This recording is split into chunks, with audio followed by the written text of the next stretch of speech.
Gandacherra press ক্লাবের উদ্যোগে মহকুমা কৃতী ছাত্রছাত্রীদের সম্বর্ধনা এবং পুরস্কার তুলে দেওয়া হলো। এই উপলক্ষে বুধবার গন্ডাছড়া রাইমা সাইমা কলাক্ষেত্র অডিটোরিয়ামে একটি বর্ণাঢ্য অনুষ্ঠানের আয়োজন করা হয়েছিল। টিবিএসসি ও সিবিএসসি বোর্ডের মাধ্যমিক এবং উচ্চ মাধ্যমিক স্তরে সেরা 10-এর স্থান অধিকারী মোট 40 জন কৃতী শিক্ষার্থীর হাতে মেডেল, স্মারক এবং সার্টিফিকেট তুলে দেওয়া হয়। অনুষ্ঠানে উদ্বোধন করেন এলাকার বিধায়িকা নন্দিতা দেববর্মা রিয়াং। উপস্থিত ছিলেন MDC Kshatrajoy Reang, MDC Dhananjoy Tripura, DCM Amit Chandra সহ বিশিষ্টরা। এই অনুষ্ঠানকে কেন্দ্র করে ছাত্রছাত্রীদের মধ্যে যথেষ্ট খুশির আমেজ ছিল। কি বললেন এই অনুষ্ঠান সম্বন্ধে শুনে নেব সংশ্লিষ্টের বক্তব্য। শিক্ষক সিলেক্ট করা হয়, এখন শুধু পাস করা হয় না, এখন টপার সিলেক্ট করা হয়।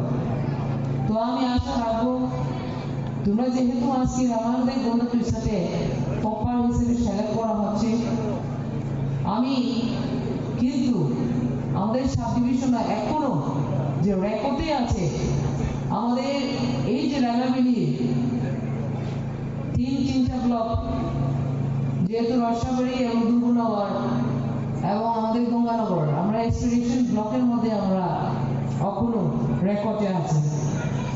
এক্সপিডিশন ব্লক এই কারণে হয় যে আমাদের সাব ডিভিশনে বা আমাদের কনস্টিটিউয়েন্সি এরিয়াতে গরিবের সংখ্যা বেশি এবং শিক্ষাগত যোগ্যতা কম। তো এক্সপিডিশনের ব্লক যেটা আমাদের বিভিন্ন ডেভেলপমেন্ট ক্ষেত্রে আমরা এখনো পিছিয়ে পড়া।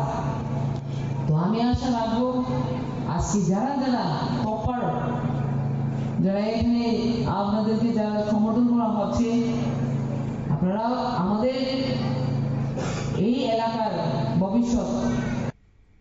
কৃতী ছাত্রছাত্রীদের সম্বর্ধনা দেওয়ার পাশাপাশি সাংস্কৃতিক অনুষ্ঠানেরও আয়োজন করা হয়েছিল। প্রতিষ্ঠার পর থেকেই গন্ডাছড়া প্রেস ক্লাবের তরফ থেকে বিভিন্ন সামাজিক কর্মসূচি গ্রহণ করা হচ্ছে। আগামী দিনেও এই ধরনের কর্মসূচি গ্রহণ করবে বলেই জানিয়েছে গন্ডাছড়া প্রেস ক্লাব। নজর রাখবো পরবর্তী সংবাদের দিকে। তার আগে নিয়ে নেব ছোট্ট বিজ্ঞাপন বিরতি।